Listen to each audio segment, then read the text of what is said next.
My son sued me, taking my $18 million house and custody of my grandchildren. You'll never see the kids again. You crazy old woman. He laughed before the judge. Desolate. I moved to my late husband's farmhouse.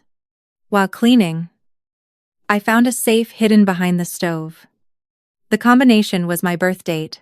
Inside was a letter that began, "If you're reading this, it's time for the truth. But let me tell you from the beginning how I got to this moment that changed everything forever. My name is Judith. I am 67 years old. And until 3 months ago, I believed I had a family that loved me.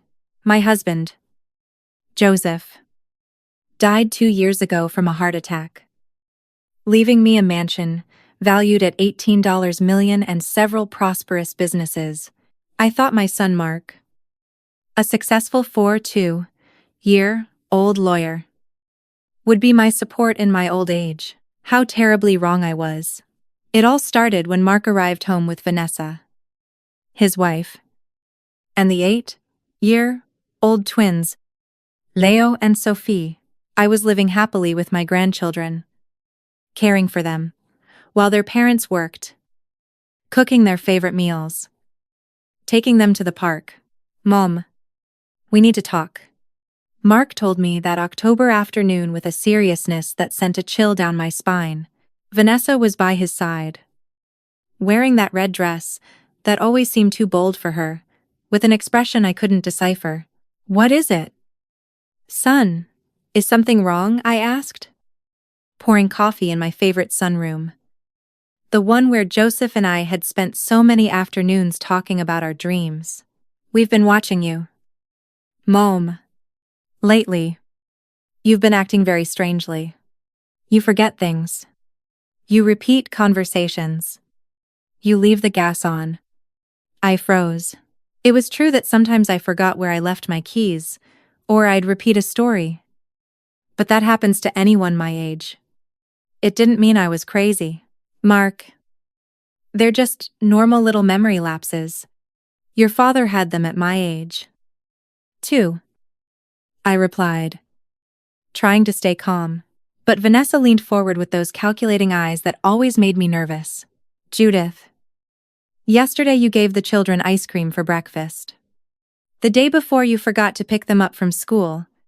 The principal had to call us. That wasn't true. I would never forget my grandchildren, but before I could defend myself, Mark dropped the bomb that would destroy my world. Mom? We've consulted with several doctors. We believe you have the early stages of Alzheimer's. This house is too big for you. And the children? Well, they can't be in danger. The words hit me like daggers. Alzheimer's. Danger. What was my own son talking about? I don't understand.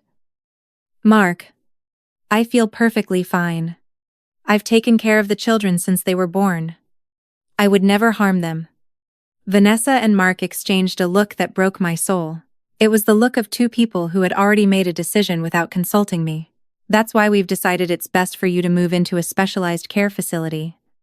We'll sell the house to pay for your care, and the children will stay with us permanently. My world came crashing down. My house. The one Joseph and I built with so much love. The one that held 40 years of memories. Sell it, and be separated from Leo and Sophie forever. No. Mark, this is my house. And those are my grandchildren. 2. I'm not going anywhere. But my son was no longer the loving child I raised. His eyes hardened in a way that scared me. Mom, you can either cooperate, or we can do this the legal way. You decide. That threat was the beginning of the end. In the following weeks, Mark hired doctors who confirmed his false diagnosis, presented testimony from neighbors who supposedly saw me behaving strangely, and took everything from me. The day of the trial was the most humiliating day of my life. Sitting in that cold room, listening to my own son describe me as a demented and dangerous old woman. I felt my heart shatter into pieces. The day of the competency hearing arrived like a nightmare from which I couldn't wake. I sat in that cold courtroom watching my own son destroy my reputation. Word by word, Mark had worn his best black suit, the one I'd given him for his birthday last year. The irony: Vanessa was in the gallery, wearing a gold dress that shimmered under the fluorescent lights, as if this were a celebration instead of my own living funeral. Your Honor. Mark began with that professional voice that used to make me so proud. My mother, Judith, is showing clear signs of advanced cognitive decline. She can no longer live alone in that $18 million mansion without posing a danger to herself and to my children. Tears began to roll down my cheeks. How could he be saying these things about me? I, who had raised him after Joseph, worked 8-hour days to build our empire. I, who had stayed up all night nursing his fevers. Who had sold my jewelry to pay for his university education. I present to this court the testimony of Dr. Miller, a specialist neurologist who evaluated my mother last week. An older man rose from the stand. I had never even met him, yet there he was, deciding my future with words I never thought I'd hear about myself. After a thorough evaluation, the doctor said in a monotone voice, Mrs. Herrera presents symptoms consistent with early-onset dementia, frequent memory loss, temporal disorientation, and episodes of confusion that could jeopardize her safety and that of any minors under her care. That's a lie, I shouted, jumping up from my seat. I've never been with that doctor in my life. The judge banged his gavel. Ma'am, maintain your composure, or I will have to ask you to leave the courtroom. My lawyer, an inexperienced young man who had cost me $5, because I had no more money after Mark froze my accounts, gently took my arm. Mrs. Herrera, please sit down. This isn't helping you. But how could I stay calm while listening to lie after lie? Mark continued presenting evidence. Of my supposed dementia. Testimonies from neighbors who claimed they'd seen me talking to myself in the garden. The truth was, I talked to Joseph, visiting his memory while I watered the flowers he had loved so much. Your Honor, Mark said, pulling out a thick folder. I also present photographs of my mother's house. As you can see, there are clear signs of neglect and disorder that confirm her inability to maintain a safe home. The photographs were passed from hand to hand. I recognized my kitchen, but it looked dirty. Messy. As if someone had deliberately trashed it.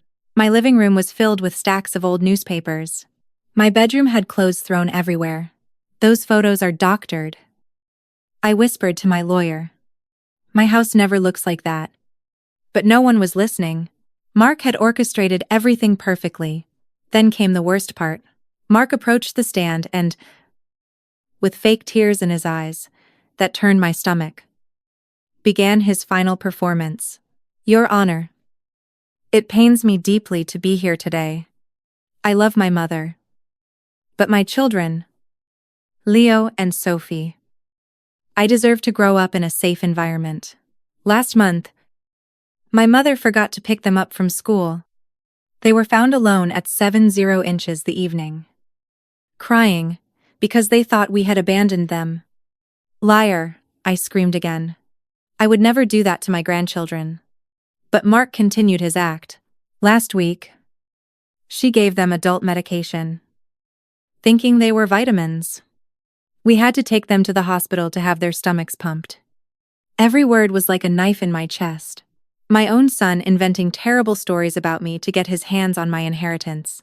Vanessa also testified with that sweet false voice she used at family gatherings. Judith has always been a wonderful mother-in-law. But lately, she's very changed. Yesterday, she asked me the same question 5 times. The day before, she didn't recognize the children for a moment. It's so sad to see her like this. Lise. All lies, but the judge believed them. I could see it in his eyes. In the way he nodded as he listened to each fabricated testimony when it was my turn to speak. I stood with all the dignity I had left. Your Honor. I raised that man sitting over there. I worked alongside my husband for 40 years to build everything we have. I have never endangered my grandchildren. I love them more than my own life. My voice broke as I saw Leo and Sophie's little faces in the gallery. Not understanding why Grandma was crying in this strange place full of serious people. Mark was my pride and joy. I sent him to the best university. Paid for his law degree. It supported him when he started his own firm. And this is how he repays me. By inventing illnesses, I don't have to take what my husband and I built with so much sacrifice. But my words sounded like the ramblings of a desperate old woman. Mark had planted the seed of doubt. And now everything I said seemed to confirm his version of events. The judge deliberated for just 20 minutes. 20 minutes to destroy an entire life. After reviewing all the evidence presented, he said in a solemn voice, "This court finds that Mrs. Pavlji Herrera is not in a condition to manage her assets, nor to maintain custody of minors." The gavel fell like a lightning bolt. Legal guardianship and administration of assets are granted to Mr. Common. Fences, Mark, and permanent custody of the minors Leo and Sophie is his responsibility. The world stopped. Mark stood up in triumph, hugging Vanessa as if they had won the lottery, because that's exactly what they had done. They had won $18 million with lies. I rushed to my grandchildren before they could be taken from me forever. "Grandma loves you so much," I whispered, hugging them desperately. But Mark pushed me away abruptly. "Get away from my children. You've done enough damage." And then came the phrase that would haunt my nightmares: "You'll never see the kids again." "You crazy old woman," he said with a laugh. Just low enough for only me to hear, but with a cruelty I will never forget. I walked out of that courthouse completely destroyed. Without a home, without grandchildren, without family, without anything. I walked out of that courthouse like a ghost. My legs trembled so much I could barely walk. People looked at me with pity as I dragged my feet through the cold hallways that had witnessed my public humiliation. Mark and Vanessa came out behind me, he with a satisfied smirk that turned my stomach. She was carrying Sophie in her arms, while Leo walked hand in hand with his father. My grandchildren. The babies I had helped raise. Who knew my lullabies by heart. Who ran into my arms every time they saw me. "Bye," Grandma Leo shouted, trying to pull his hand free from Mark's to run to me. But his father held him tight. "She's not your grandma anymore. So, remember what we told you.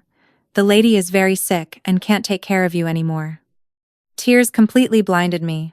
"Mark, please. They're my grandchildren, too. Don't do this to me." But he kept walking as if I were invisible. Vanessa shot me one last look, and for a second, I saw something in her eyes that chilled my blood. It wasn't sadness or compassion.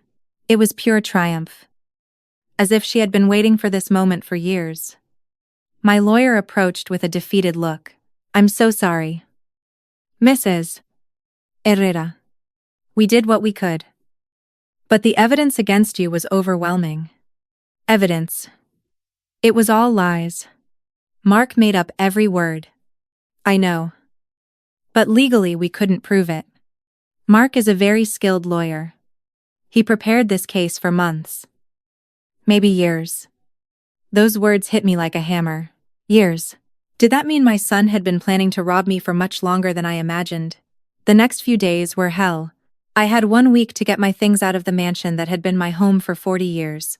1 week to pack a lifetime into boxes. Mark didn't speak a word to me during the whole process. He hired a moving company to pack my belongings as if I were a stranger. I walked through those halls full of memories, touching the walls where Joseph and I had hung pictures of our family, where we had marked Mark's height as a child. "Mom," the moving supervisor said to me, "what should we do with these antique pieces in the basement?"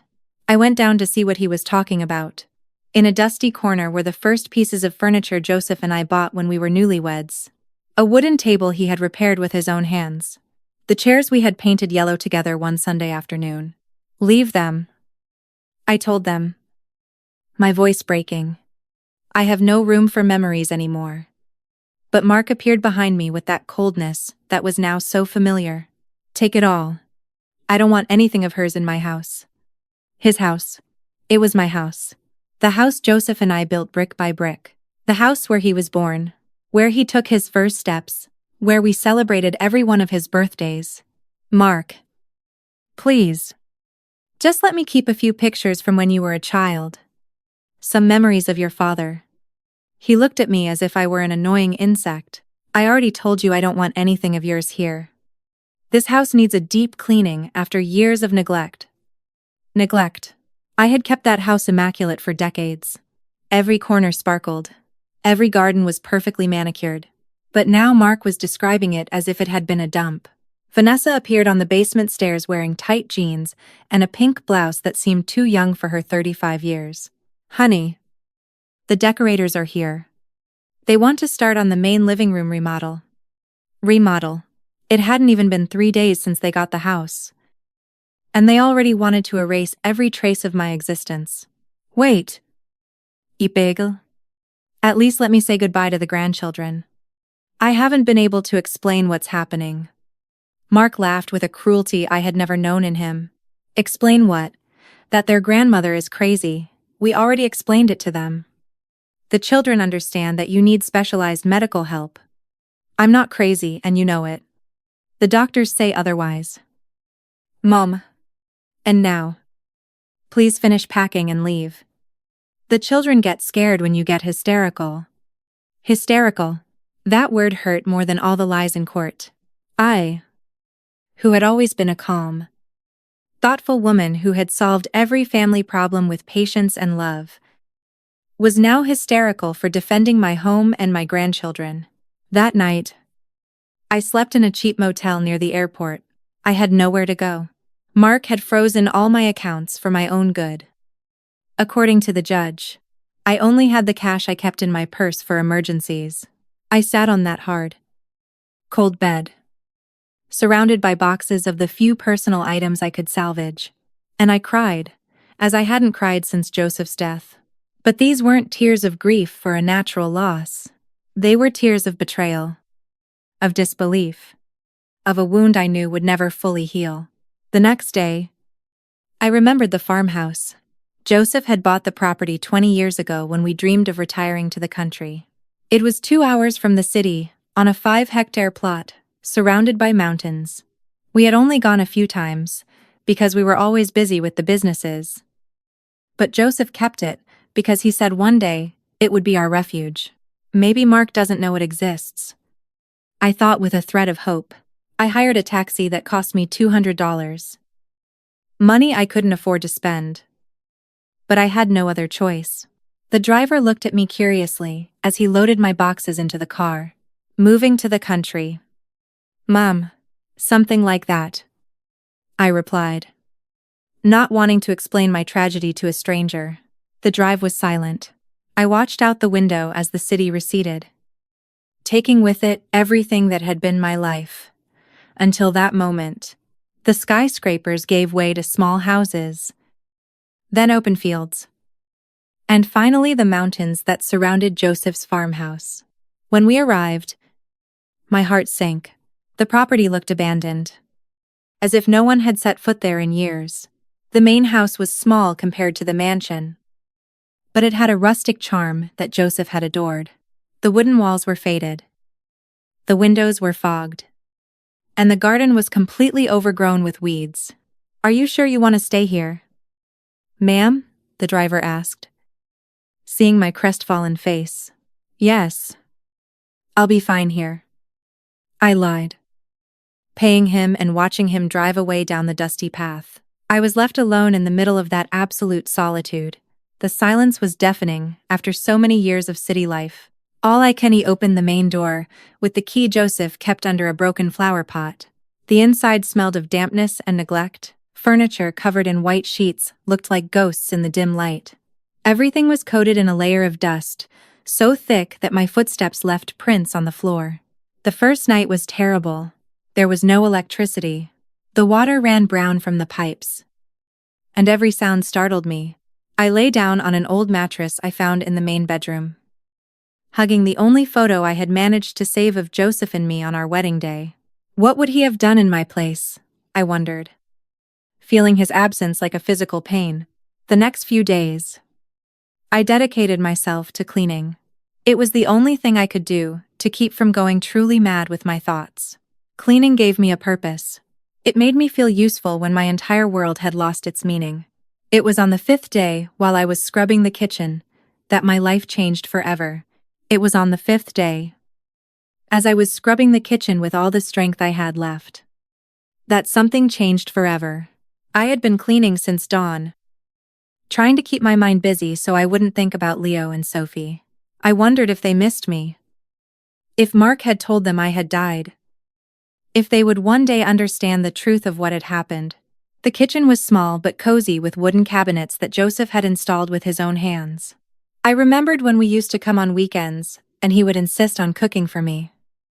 Making those huge breakfasts, he said, would give me energy to hike in the mountains. I was cleaning behind the old stove when I noticed something odd. The stove seemed to have shifted slightly from its original position. There were marks on the floor showing where it used to be, and now it was a few inches to the right. How strange, I thought. Joseph was always so meticulous about everything. I tried to move the stove to clean better behind it, but it was too heavy for me. I found a broom and used it as a lever, pushing little by little until I managed to move it aside. And that's when I saw it.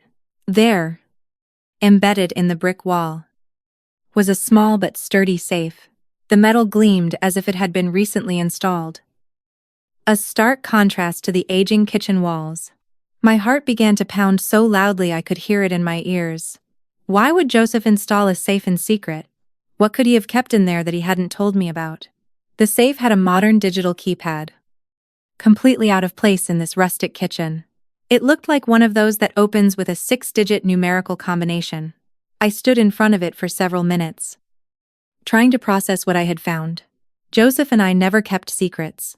We shared everything: bank accounts, important documents, business decisions. Why would he hide this from me? Maybe he was going to tell me and died before he could, I thought, feeling guilty for doubting him. But curiosity was stronger than anything else. I needed to know what was inside. I started by trying obvious combinations. First, our wedding date. 061582. Nothing. Then I tried his birth date. 122353. That didn't work either. I tried Mark's birthday. 081181. The panel flashed red, indicating an error. I sat on an old chair in the kitchen, staring at the safe as if it were an unsolvable riddle. What combination would Joseph have chosen? He was a man of routines, of numbers that held special meaning for him. Then I remembered something he had told me many times during our marriage. Judith, you are the most important thing in my life. The day you were born was the day the universe decided to bless me. With trembling hands, I entered my birth date. 031557. The panel flashed green, and I heard a metallic click that echoed through the silent kitchen. The door swung open slowly, revealing the contents of the safe. Inside were several folded documents, a small voice recorder, and what appeared to be a thick manila envelope. The first thing I picked up was a letter with my name, written in Joseph's unmistakable handwriting. My hands shook so much, I almost dropped it as I unfolded it. My dearest Judith, it began. If you are reading this, it means I am no longer with you, and something terrible has happened. If it is time for the truth, it is because Mark has finally shown his true colors. I sat down abruptly. Mark has finally shown his true colors. What did that mean? Joseph had died 2 years before Mark sued me. How could he have predicted what would happen? I continued reading, my heart racing. For the last 5 years of my life, I discovered things about our son that broke my heart. I didn't tell you because I didn't want to destroy the image you had of him. But now that I'm not here to protect you, you need to know the truth. The truth about what? Mark had been an exemplary son, a bit distant in recent years, but always respectful. Always successful. Judith. Mark is not our biological son. The letters blurred before my eyes. I read the sentence once. Twice. 3 times. But the words made no sense. How could Mark not be our son? I had carried him. I had been in the delivery room. I had felt every contraction. Every pain. I know this will shock you as much as it shocked me when I found out Mark is Vanessa's son by another man. Vanessa was pregnant when she met Mark. But he never knew. She made him believe the baby was his. My world tilted. Vanessa had met Mark 10 years ago. Long after Mark was born. How could she be his mother? But then I understood. The mark in the letter wasn't my Mark. It was another Mark. A man Vanessa had deceived years ago, making him believe he was the father of a child that wasn't his. I continued reading desperately. I discovered this by chance 5 years ago, when I hired a private investigator to check on Vanessa's background before our son married her. What I found left me cold. Joseph had investigated Vanessa. That explained why he never fully accepted her into the family. Though he was always polite to her, Vanessa has a history of failed marriages.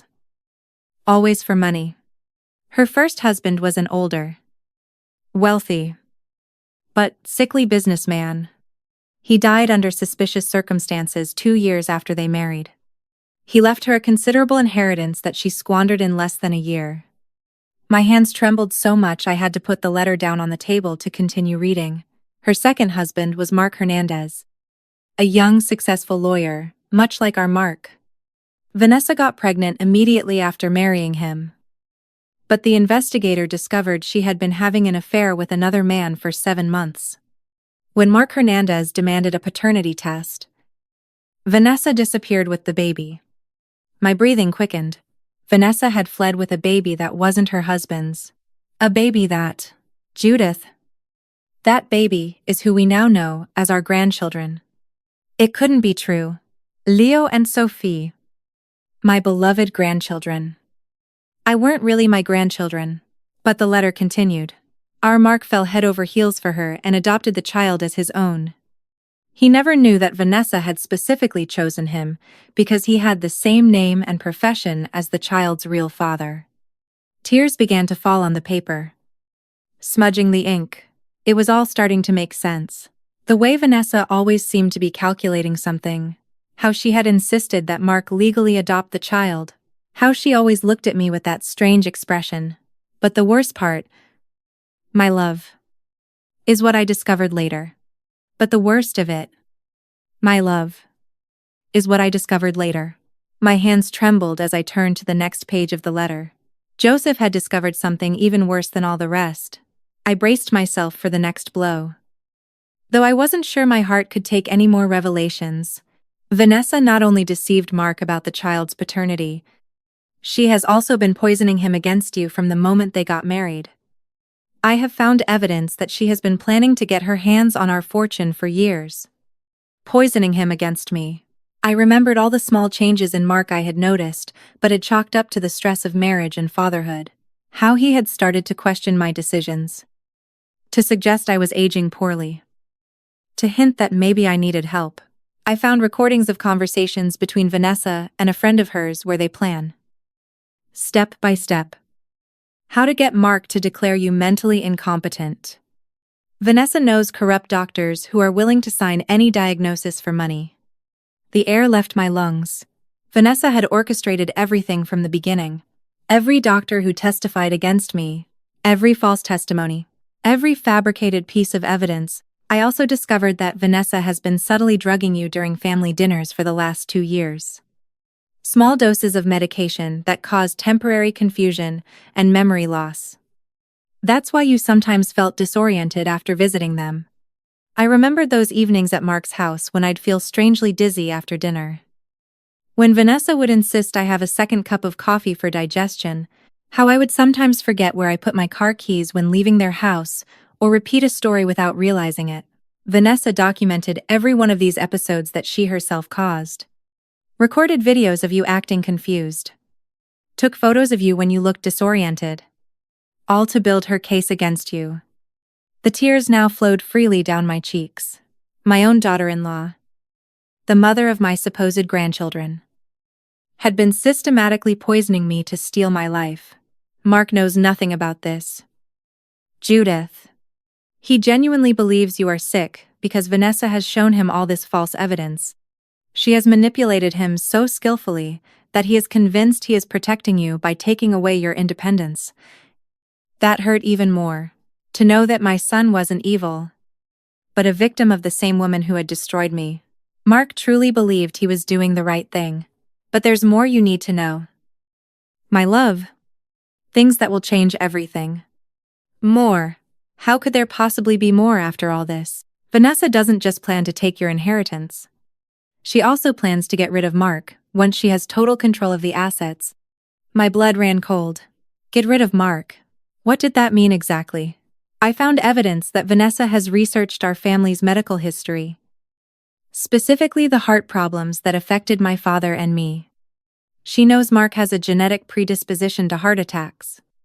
Joseph had died of a sudden heart attack. His father, too. Mark had inherited that predisposition, though he had been perfectly healthy until now. Vanessa has been buying medication that can induce cardiac problems if administered in the right doses. I found them hidden in her house during a visit. Vanessa was planning to kill Mark, too. The woman was a monster. Worse than I could have ever imagined. Once Mark dies, naturally, from a heart attack, Vanessa will inherit everything as his widow, and the children will be completely under her control. She will have access to our entire fortune with no one to question her. The plan was diabolical in its simplicity. First, eliminate the inconvenient mother-in-law by declaring her incompetent, then get rid of the husband once he had served his purpose. And finally, keep all the money and the children as a perfect cover. Judith. If you are reading this, it means the first part of her plan has already succeeded. But I have good news for you. Good news. After everything I had just read, it seemed impossible that there could be anything good in this whole situation. The entire fortune Mark thinks he inherited are just properties and empty accounts I put in his name as a decoy.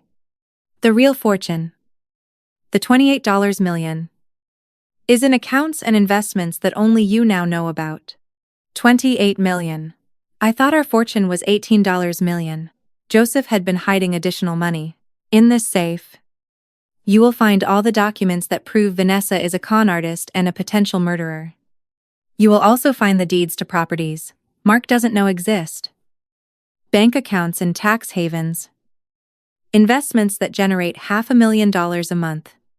My hands trembled as I searched the safe.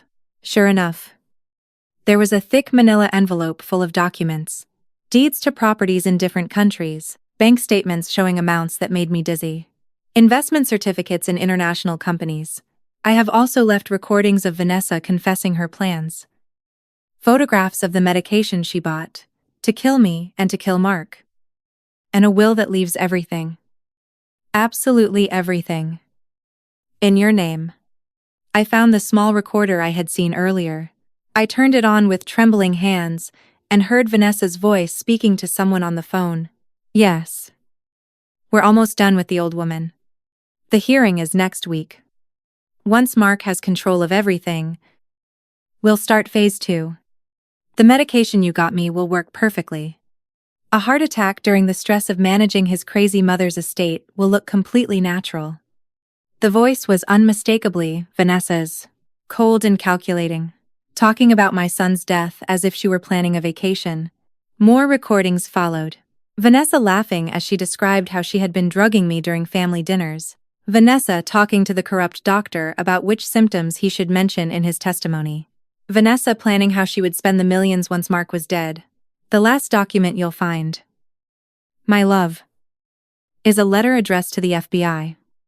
I have compiled all the evidence against Vanessa for fraud, attempted murder, and conspiracy. The letter is ready to be sent. It just needs your signature and the date. I found the letter. It was addressed to the FBI office in the state capital, meticulously detailing all of Vanessa's crimes, With attached evidence, I have also prepared a legal strategy to reverse the court's decision. I have contacts in the judicial system who owe me favors. With this evidence, you will not only regain your freedom and your assets, but Vanessa will go to prison for the rest of her life. My mind began to process everything slowly. Joseph had not only discovered Vanessa's plans, he had prepared a complete counter-offensive. He had protected our true fortune, gathered incriminating evidence, and given me all the tools necessary to destroy the woman who had destroyed my life. But there is something else. My love. Something about the children you need to know. What else could there be about Leo and Sophie? Vanessa is not the twins' biological mother. I stopped completely. How could she not be their biological mother? I had been at the birth. I had seen my grandchildren being born. The twins are the children of Vanessa's younger sister, a 16-year-old girl who died in a car accident shortly after giving birth. Vanessa adopted the babies and passed them off as her own, to get more sympathy from Mark and from us. I remembered when Vanessa arrived with the newborn babies, she had said the delivery was difficult, that she'd had complications. That's why she looked so haggarded. But now I understood. She was mourning her sister, not recovering from childbirth. Leo and Sophie's real grandparents live in another city. They are humble people whom Vanessa pushed away with lies, claiming they were dangerous drug addicts. They have been searching for their grandchildren for years. Did that mean there was another family that loved my grandchildren as much as I did? That Vanessa had not only stolen from me, but from them, too? Judith, you hold in your hands the power to save Mark, to get the children back, and to get justice for all the harm Vanessa has caused. But you also have the opportunity for something greater, to reunite those children with their true family. The letter ended with a few lines that made me cry, as I hadn't cried in years. My love, I know you feel betrayed and destroyed, but I want you to know that all of this has a reason. Vanessa chose the wrong family to swindle. She chose a strong, intelligent, and brave woman who will not give up without a fight. You now have everything you need to win this war. Use it wisely. I love you forever. Joseph. I sat in that kitchen for hours, reading and rereading every document, listening to every recording over and over. The magnitude of Vanessa's betrayal was overwhelming. But so was Joseph's meticulous preparation to protect me. My husband had been one step ahead the entire time. While Vanessa thought she was executing the perfect crime, Joseph had been documenting her every move, every lie, every diabolical plan. But what struck me most was the realization that Joseph had died knowing all of this. He had lived the last years of his life, burdened with the knowledge that the woman we considered our daughter-in-law was planning to destroy our entire family. Why didn't you tell me when you were alive? I asked his photo that I carried in my wallet. We could have faced this together. But deep down, I knew the answer. Joseph knew me better than anyone. He knew I would have never believed something so terrible about Vanessa without overwhelming evidence. I would have tried to confront her, to talk to Mark, to resolve things amicably. And that would have given Vanessa the chance to change her plans, to erase the evidence, to disappear with the children. Now I understood why Joseph had been so insistent that we install security systems in the house, why he had started keeping copies of all important documents in different places, why he had insisted I learn to manage our finances independently. He knew that one day I would be facing this battle alone. I picked up the recorder and listened again to Vanessa's conversations. Her cold voice planning Mark's death filled me with a rage I didn't know I could feel. Once the old fool dies from a heart attack, Vanessa said, laughing, Mark will be so stressed managing the crazy lady's estate that it will be easy to trigger his cardiac problems. The doctors will say it was genetic. Inevitable. In another recording, she talked about the children. The twins are perfect for generating pity. Poor little orphans who need stability. No one will question me keeping all the money to take care of them. And when they come of age, well, accidents happen. She was planning to harm Leo and Sophie. 2. The woman's evil had no limits. But there was one recording that particularly caught my attention. Vanessa talking to someone about me. The old woman is stronger than I thought. She keeps resisting the drugs better than most. But it doesn't matter. The damage is done. Mark is completely convinced she has Alzheimer's. What if she recovers after the hearing? The other voice asked. She won't recover because she won't have the chance. Once she's committed to the facility, a little accident will solve the problem for good. Vanessa had planned to kill me. 2. Not just steal my house and take my grandchildren, but to eliminate me completely. I stood up from the chair with a determination I hadn't felt in months. Joseph was right. Vanessa had picked the wrong family to swindle. I reviewed all the financial documents Joseph had left. The amount of property and investments he had kept secret was incredible. We had houses in 3 different countries, stocks in multinational corporations, bank accounts generating interest in the millions. The mansion Mark had inherited was valued at $18 million. But it had a hidden $20 million mortgage that Joseph had secretly taken out. Technically, Mark had inherited a $2 million debt, not a fortune. The bank accounts he thought he controlled were empty. Joseph had transferred all the money to offshore accounts weeks before he died, leaving just enough to keep up appearances. The businesses Mark was now managing were empty shells.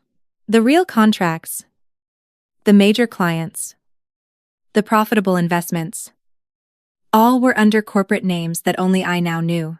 Brilliant. Joseph, I murmured, smiling for the first time in months.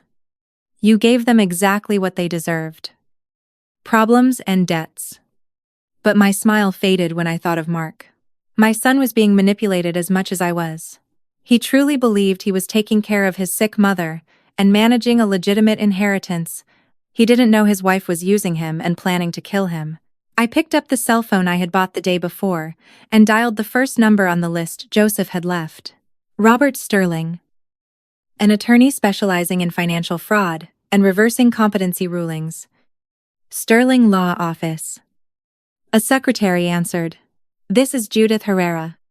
Joseph Herrera asked me to contact you if anything happened to him. There was a pause. Then, Mrs. Herrera. We've been expecting your call for 2 years. Mr. Sterling will see you immediately. Can you come in today? I'll be there in 3 hours. I packed all the documents, the recordings, and the evidence into a suitcase. For the first time since the hearing, I got dressed with care. I put on my best black suit, the one Joseph said made me look powerful. Put on makeup to cover the dark circles from crying, and styled my hair with an elegance I had lost during these terrible months. Looking at myself in the farmhouse mirror, I recognized the woman I had once been. Strong, decisive, capable of facing any challenge. Vanessa had tried to destroy that woman, but she had not succeeded. The journey back to the city was completely different from the trip out. This time, I was not a defeated old woman fleeing her humiliation. I was a warrior with powerful weapons preparing for the battle of her life. Mr. Sterling's office was on the 20th floor of a modern building in the financial district. The man who greeted me was older than me, with white hair and shrewd eyes that immediately reminded me of Joseph. Mrs. Herrera, he said, shaking my hand firmly. Joseph was my best friend. He told me everything before he died and asked me to help you when the time came. You knew what was going to happen. Joseph explained Vanessa's plans to me 2 years ago. We have been preparing your defense ever since. All we need is your authorization to proceed. He showed me a legal strategy that he and Joseph had developed together. First, they would present evidence of fraud in the original hearing, proving the medical testimonies had been bought. Second, they would expose the drugs Vanessa had been administering, which would explain my episodes of confusion. Third, they would reveal that Mark had inherited only debt, not wealth. But that's not all. Mr. Sterling continued. We are also going to proceed criminally against Vanessa for attempted murder, fraud, kidnapping, and conspiracy. Kidnapping. The twins are not legally hers. When she adopted her sister's children, she forged documents to pass as the biological mother. The real grandparents never consented to the adoption. He showed me documents Joseph had obtained. Leo and Sophie's real grandparents, David and Linda Miller, had been searching for their grandchildren for years. Vanessa had told them the children had died in the same accident as their daughter. They have a legal right to custody, the lawyer explained. And after everything they've suffered, they are willing to share custody with you, if it means getting the children out of Vanessa's clutches. My heart filled with hope. I was not only going to get my grandchildren back, but I was going to meet another family who loved them as much as I did. When do we start? I asked. Right now. Joseph already had everything prepared. We just need your signature on these documents. I signed paper after paper. The motion to reverse the competency ruling, the criminal complaint against Vanessa, the request for emergency custody of the children, the claim for all the assets that rightfully belong to me. Mrs. Herrera. Mr. Sterling said when we were finished. Are you prepared for what's about to happen? Vanessa is going to fight like a cornered animal when she realizes her plan has unraveled. I thought of Joseph, of his last words in the letter. You have everything you need to win this war, Mr. Sterling. I replied in a voice I hadn't used in months. Vanessa doesn't know who she's messing with. The next day, the most satisfying operation of my life began. Mr. Sterling had coordinated everything like a perfect symphony. At 8:00 the morning, FBI agents knocked on the door of my former home with an arrest warrant for Vanessa and a search warrant for the entire property. I was waiting in a car half a block away, along with David and Linda Miller, Leo and Sophie's real grandparents. We had talked all through the previous night, crying together for the lost years, for the grandchildren they thought were dead, for the pain Vanessa had caused so many families. Mrs. Herrera. David had told me with tears in his eyes. For 8 years, we have visited our grandchildren's grave every Sunday. Vanessa told us they had been burned in the accident, that there was nothing left to bury. Linda had added, her voice cracking. We never stopped loving them. We never stopped looking for them. We knew in our hearts that something wasn't right. Now, sitting in that car, we watched justice being served. Vanessa came out of the house in a bathrobe, screaming like a maniac as the agents read her rights. Her shouts woke up the whole neighborhood. I could see the shocked faces of the neighbors who had testified against me, the same ones who had said I was a dangerous and unbalanced old woman. This is a mistake, Vanessa shrieked as they handcuffed her. I haven't done anything. The crazy one is the mother-in-law. Not me. Mark ran out after her, completely confused, trying to understand what was happening. He was wearing only pajama pants and a t-shirt, his hair disheveled, and the look of someone who had just woken up in a nightmare. Agent. There's a mistake, my son yelled. My wife hasn't committed any crime. The one who needs medical help is my mother. One of the FBI agents approached Mark with a manila envelope. Sir, we need you to come with us to clarify a few things. Your wife is under arrest for fraud, attempted murder, document forgery, and kidnapping. Mark's face crumbled. Kidnapping. Of whom? Of the children living in this house. It turns out they are not legally yours, nor your wife's. At that moment, Leo and Sophie appeared at the door, frightened by all the noise. My grandchildren, my babies, with terror on their little faces, not understanding why police were arresting the woman they believed was their mother. David and Linda got out of the car and ran.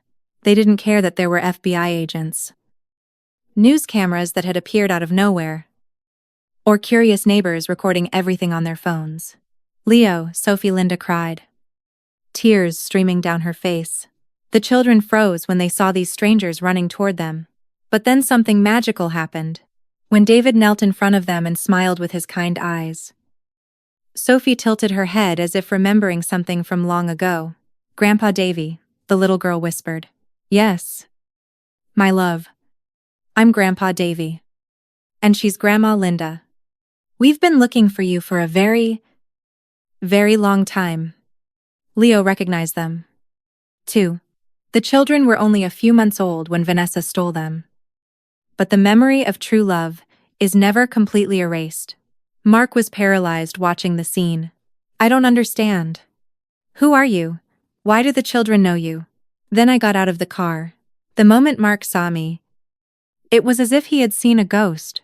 His face went through shock, confusion, fear, and finally, something I hadn't seen in his eyes for years. "Shame. Mom," he whispered. "What's happening? What's happening?" "Mark, is that your wife is a criminal who deceived us all. And now she is going to pay for all the damage she has caused." Vanessa was still screaming as they put her in the police car. "Judith, you damn old woman. This is all your fault. You ruined my perfect plan." "My fault." The woman was such a psychopath that even at her arrest, she was blaming me for her crimes. The agents began bringing evidence out of the house. They found the medications Vanessa had been buying to induce heart problems in Mark. They found the forged documents about the children. They even found a vial of the drugs she had been using to make me look demented during family dinners. "Mr. Mark," the lead agent said, "we need you to come to the station for a statement. You have also been a victim of your wife's crimes." My son looked at me with tear-filled eyes. "Mom? Is it true? Everything we said about you in court was a lie. Everything." "Mark, your wife was drugging me to make me seem sick. She bought false testimony from corrupt doctors. She planned everything for years to get our money. But I saw the evidence.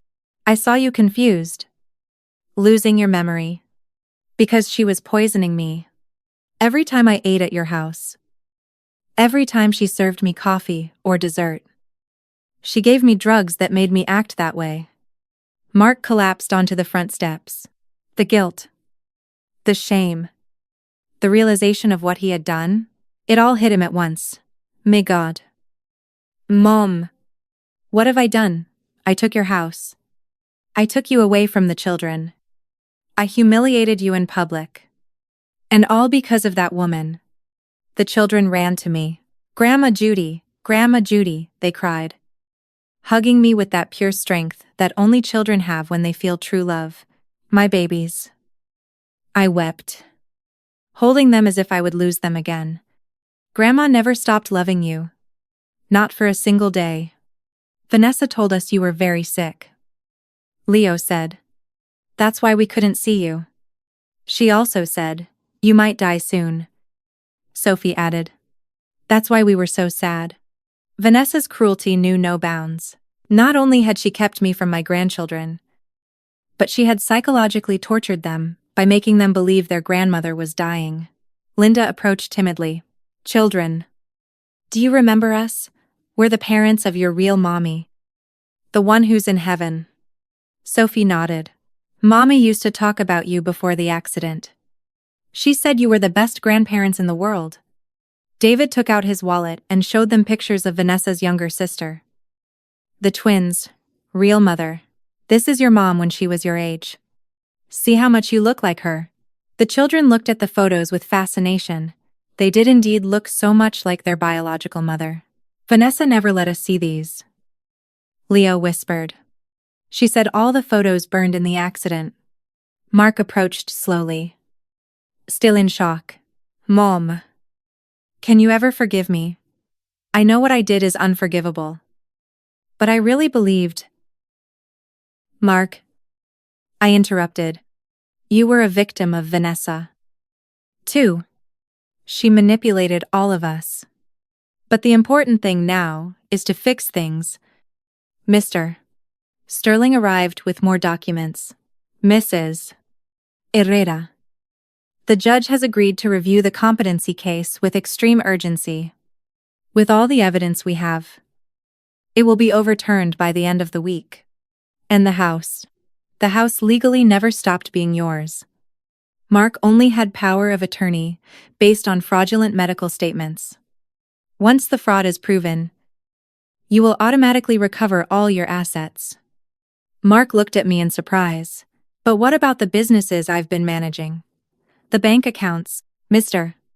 Sterling smiled in a way that reminded me exactly of Joseph when he had made a clever business move. Mr. Mark? I'm afraid your father was more astute than all of us. The businesses you've been managing were decoys. The accounts you thought you controlled were empty. Your father protected the real family fortune long before he died. Mark's face shifted from shock to understanding, and then to something like relief. Dad knew what was going to happen. He murmured. That's why he was acting so strangely in the months before he died. It wasn't because of his heart. It was because he knew what Vanessa was planning. Your father loved you, Mark. But he loved me, too. And he knew that if anything happened, I would need protection. In the distance, the police car with Vanessa was driving away. But I managed to hear her final screams. This isn't over. You'll all pay for this, especially you. Judith. I turned to my son. To my grandchildren. To David and Linda. Who were also victims of that woman's evil. Oh yes. I murmured. This is just beginning. The following days felt like living in a perfect revenge movie. Every one of Vanessa's lies unraveled. Every diabolical plan came to light. Every person she had deceived began to see the truth. The first devastating blow came when the FBI found the evidence Joseph had mentioned in his letter at the house. Hidden behind a false panel in the master bedroom was a complete file with photographs, documents, and even videos Vanessa had secretly taken of me during my drug-induced episodes of confusion. Look at this. Special Agent Garcia told me, showing me some photos. Your daughter-in-law meticulously documented every time you acted disoriented after she drugged you. But what she didn't know is that your husband had installed hidden security cameras that recorded everything. The recordings clearly showed Vanessa putting crushed pills in my coffee, mixing powders into my food, even applying creams to my hands that contained substances to make me tremble and appear ill. We also found her personal journal. The agent continued. She documented every step of her plan for 3 years. She called it Project Perfect Inheritance. The journal was chilling. Vanessa had calculated every last detail. How long it would take to convince Mark I was sick. Which doctors would be willing to provide false testimony for money. She had even timed how long it would take to kill me once I was committed. But the most shocking discovery was that I was not her first victim. Mrs. Herrera. Agent Garcia explained in his office. We've been investigating Vanessa's past, and have found a pattern. He showed me a thick file with photos of different families. Her first husband, Edward Salinas, died of a heart attack at 50. 3 months after changing his will to leave everything to Vanessa. Her second husband, Mark Hernandez. The twins, real father, also died suddenly of heart problems. After discovering the child wasn't his, she killed them all. We are exhuming the bodies for autopsies. But based on the drugs we found at her house and the methods she planned to use on your son Mark, we believe so. Vanessa wasn't just a con artist. She was a serial killer who had perfected her method over years. Meanwhile, Mark was living his own hell of guilt and remorse. He had quit his job at the law firm. He couldn't eat, couldn't sleep. The realization of what he had done to me was destroying him from the inside. Mom? He told me, crying when I went to visit him at the hotel where he was staying. I don't know how to ask for forgiveness for something so terrible. I publicly humiliated you, took your house, kept you from the grandchildren you love so much. Mark, look at me, I said, taking his face in my hands as I did when he was a child. Vanessa is a professional manipulator. She fooled doctors, judges, an entire court. How were you supposed to realize what she was capable of? But I should have trusted you more. I should have investigated before taking you to court. I should have. You should have married a different woman. I interrupted. But we can't change that now. What we can change is the future. Told him about the true fortune Joseph had protected. About the properties and investments that even Mark didn't know existed. His face went from shock to disbelief. Dad had $28 million hidden. Your father was smarter than any of us imagined. He not only protected our money, he protected us. But the real catharsis came when the judge officially overturned the competency ruling. The hearing was a public spectacle. The same reporters who had covered my original humiliation now filled the room to see my vindication. The doctors who had testified against me were arrested for perjury and bribery. The neighbors who had given false testimony were subpoenaed as witnesses for the prosecution against Vanessa. This court, the judge declared in a solemn voice, has thoroughly reviewed the case of Mrs.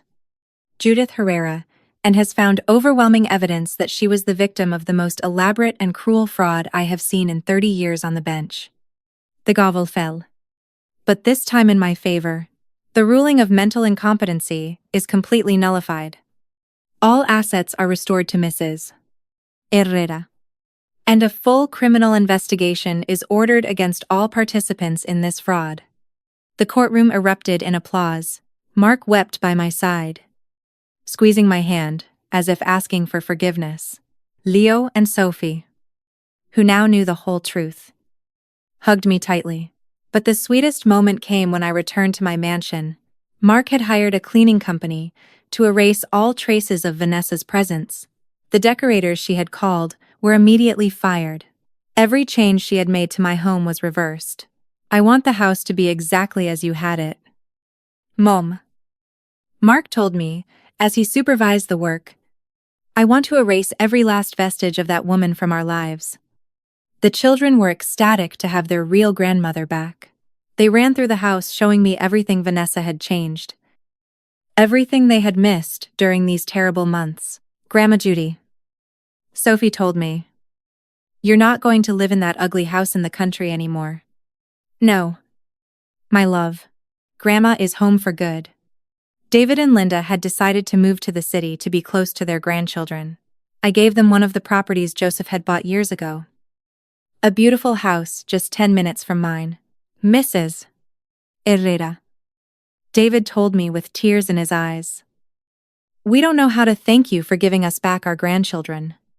David, those children have enough love in their hearts for 4 grandparents. We'll raise them together. As it should be. The first family dinner at my house in months was magical. Mark had brought flowers. The children had made drawings to decorate the table. David had cooked his late daughter's favorite dish. And Linda had brought photos of the twins' real mother. A toast, I said, raising my wine glass. To Joseph, who protected us even after his death. And to true family, which always finds its way back no matter how much time passes.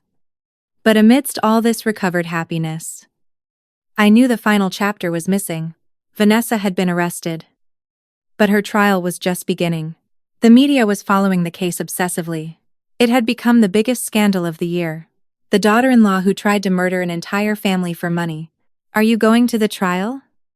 Mom, Mark asked me.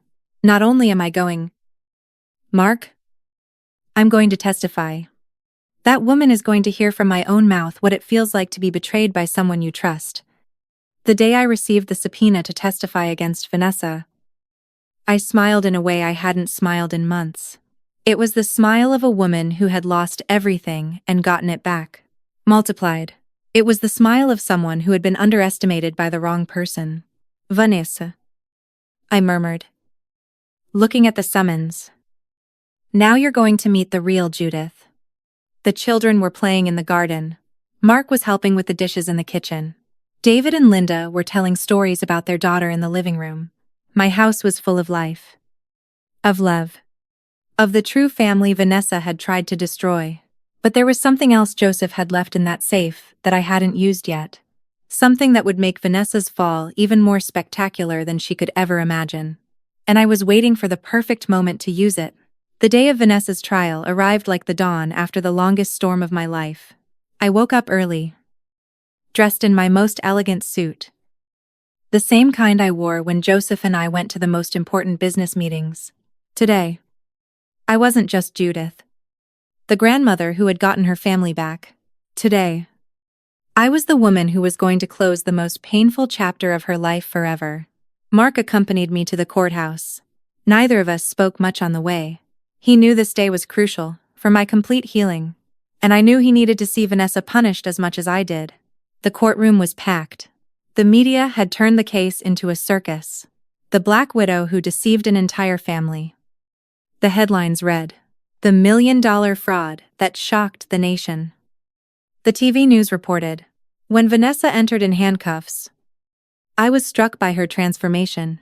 The elegant, manipulative woman I had known was gone. Hair was unkempt. Her face was haggarded, and her eyes had the desperate look of someone who knows their world is crumbling.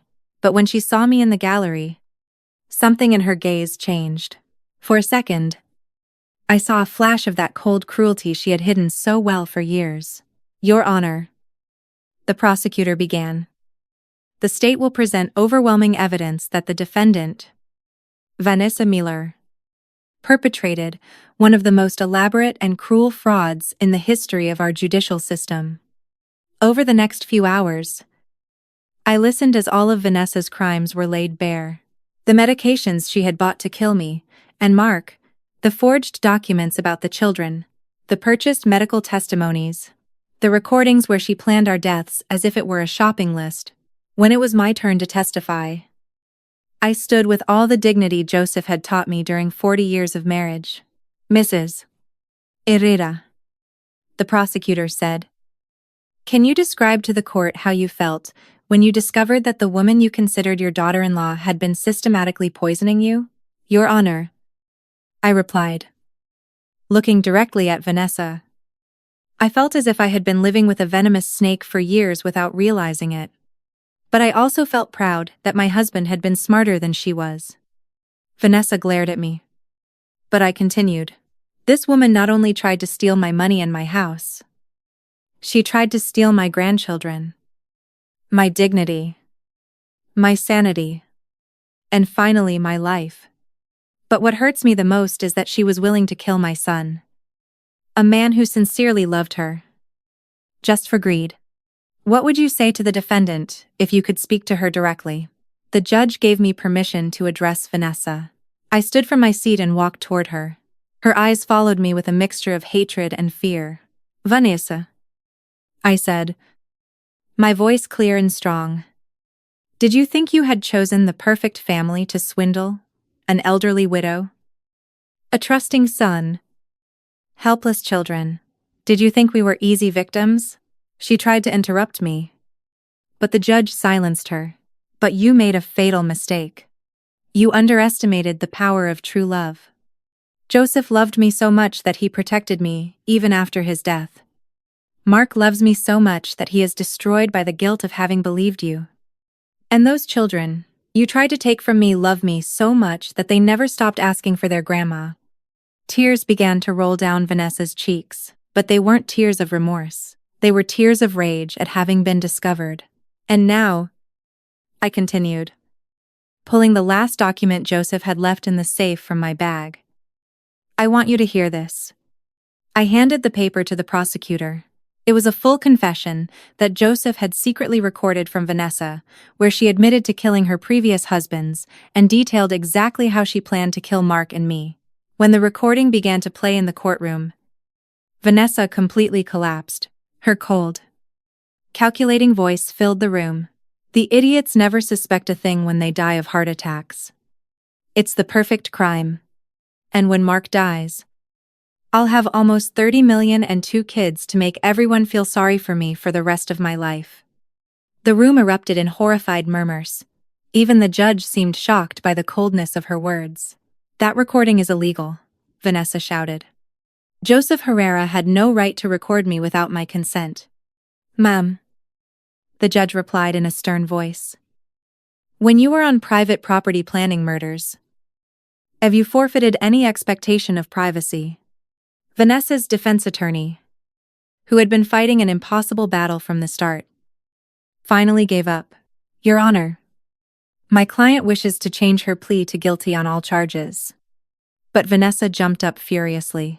No, I'm not pleading guilty to anything. That family owes me everything. Mark was a loser before he met me. The children were orphans, nobody wanted. And the old woman was just wasting a fortune. Her words sealed her fate. At that moment, the entire courtroom could see Vanessa's true psychopathic nature. There was no repentance. No remorse. Only rage at being caught. The judge didn't need to deliberate for long. Vanessa Miller, this court finds you guilty of aggravated fraud, first-degree attempted murder, forgery, kidnapping, and criminal conspiracy. I sentence you to life in prison without the possibility of parole. The gavel fell with a sound that was like music to my ears. Vanessa was dragged from the courtroom, screaming threats. This isn't over, you'll all pay, especially you, Judith. But her screams faded into the distance as I stood there, victorious, surrounded by my true family, Mark Hogelme, crying, Mom, I can never forgive myself for putting you in danger. Mark, I whispered in his ear. You didn't put me in danger. You saved me. If you hadn't married her, if we hadn't lived through all this, we would have never discovered that Joseph had left us an even greater fortune. We would have never met David and Linda. And we would have never learned to truly value what we have. The following months were a time of total reconstruction. Mark went back to practicing law. But now he specialized in helping victims of family fraud. David and Linda became the grandparents. The twins had lost, and I became a stronger woman than I had ever been. With the full fortune Joseph had left me, I established a foundation to help elderly victims of family abuse, the Joseph Herrera Foundation. I called it, so that no family will ever again be destroyed by greed. Leo and Sophie grew up, surrounded by true love, knowing the story of their biological mother, proud to have 4 grandparents who adored them, and understanding that real love has nothing to do with blood, but with the heart. One afternoon, 5 years after the trial, I was in my garden watching the grandchildren play when Mark approached with a smile. Mom, do you know what day it is today? The anniversary of something good. I hope. It's exactly 5 years since Vanessa was sentenced to life in prison. I was silent for a moment, thinking about all we had been through. You know what, Mark, I had almost forgotten. That woman is no longer a part of our lives. And it was true. Vanessa had become a shadow of the past, while we had built a future full of light. That night, before going to sleep, I picked up the photo of Joseph that I always keep on my bedside table. Thank you, my love, I whispered. Thank you for protecting me, for teaching me that true love transcends even death, and for reminding me to never underestimate my own strength. Never underestimate the silence of a humiliated woman, because one day she may rise up stronger than anyone ever imagined.